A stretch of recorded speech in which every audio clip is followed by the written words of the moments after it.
Hello, boys and girls. Kevin here.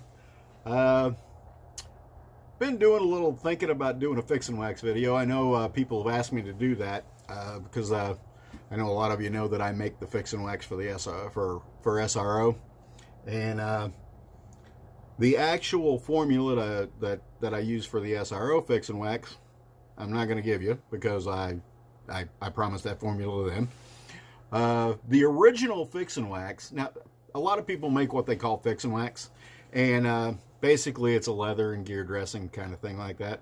The oldest reference I can actually find to Fixin Wax is back about 2014. Somebody actually started calling it Fixin Wax on the internet. Now, before that,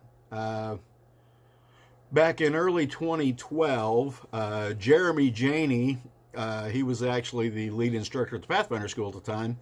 He started making a leather and gear wax kind of thing, and that's where the original Fixin Wax, as far as I can find it on the internet, came from. And if you go all the way back to Dave Canterbury's Journal of the Yurt series, you'll find one in there where Jeremy came to visit at the yurt, and they were actually talking about the original formulation for the Fixin Wax that Jeremy was making. So it's just like if I make shortbread cookies just because I'm making shortbread cookies, I don't get to call them Lorna Doones. You know, that kind of thing. All of these things that we make that we call Fixin Wax, it's basically just a gear enhancement kind of thing, gear protectant kind of thing.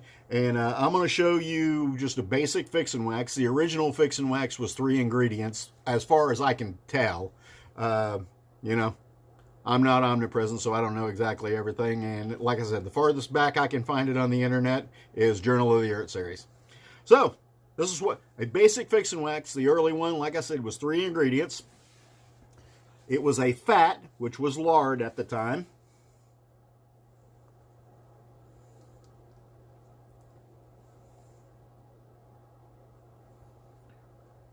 It's cold in the shed. I don't know if you can hear it or not, but the heater inside my laser is going right now. Got to keep a heater going in there because the shed's not heated itself. And if the CO2 tube freezes in the laser, it's going to cost me about $2,500 to replace it. And we don't want that to happen. Okay, that's what we got going on. This is 1 cup of lard. Now, this is pre-measured. This is a pound of beeswax, which is about 4 cups, which is what I use. And this is a small batch.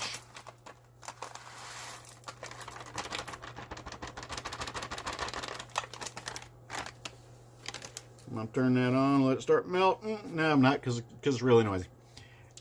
And then vitamin E. Vitamin E, along with having its own properties, vitamin E actually serves to stabilize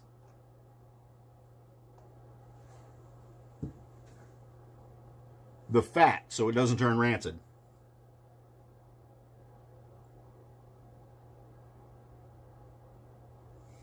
I'm putting about 1 dropper full in there, which is roughly 24 drops. And for this amount, that's normally pretty good. So I'm going to turn this on and let this start melting.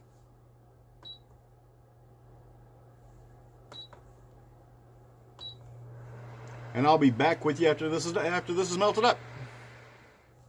All right, that's all melted. Took about 5 minutes. Would have been less if it was hot in here. This is what the finished product looks like.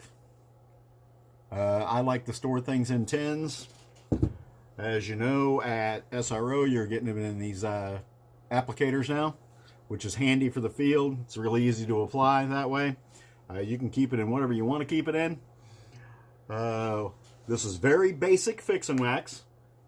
From the original stuff that they were talking about way back in 2012, back in the Pathfinder School. These are the 3 ingredients. Highly complicated.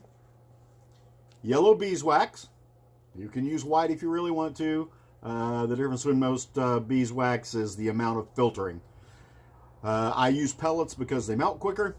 This is pure unadulterated lard. I got the Spanish side toward you.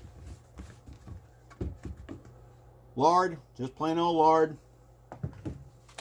Yellow beeswax and vitamin E oil. The ratio, you saw me put 1 cup in there, but I actually put 2 cups in there. So it's 2 cups of lard, 4 cups of beeswax, and about 24 drops of this. All right, vitamin E oil. That will give you enough to last for a really long time. Now, if you want to get the other ingredients added in there, there are actually, I think, about 5 ingredients that go in the SRO. I'd have to look at my exact formula again. I make too many products. I think there are 5. But anyway, a lot of people are making what they're calling Fixin Wax. It has strayed greatly from its original roots. But that doesn't mean it's wrong. It just means it's not the original Fixin Wax. So you can put coconut oil in there if you want. You're just going to have to adjust your ratios to get it as hard as you want to. This is fairly hard. All right, so it's a little bit more difficult to apply out of a tin like this, but of course it doesn't melt down and get all over my dashboard. That way, if I throw it up in the dash of my van. So, like I said, you can add other things to it. Just have a good time. The original Fixin Wax, it was meant to have all edible ingredients in it, so in a pinch it'd be edible. So if your dog got a hold of it or you got a hold of it, you could use it for that. It's good for leather dressing, which is originally what it was made for, but it also turned out to be good to apply into your metal implements. It's good chapstick. Some of the ingredients in there got medicinal properties, like the wax and the lard. So we've actually seen it used for medicinal uses. I won't say who, but somebody got pretty chafed up at one of the classes in the survival series, and spent the weekend using it as an anti-chafe for the down under parts. So it's even been used for that. So use it for canvas, use it for leather, use it for your parts, use it for chapstick, use it for whatever you need to use it for. Like I said, the stuff that they sell at SRO, all the ingredients in that are all culinary grade products, so you can put it in your mouth and it won't hurt you. It probably won't taste very good. But like I said, in the original, vitamin E to stabilize your animal fat so that doesn't go rancid on you. This can here is about a year old. And y'all know what animal fat smells like when it starts to go off on you. This still smells like it did the day I put it in the tin. So this is probably a year old. So that's all I've got for you today. Hope to see y'all in the woods. Thank you for your views. Thank you for your support. And I appreciate all your time. Have a good day. Bye.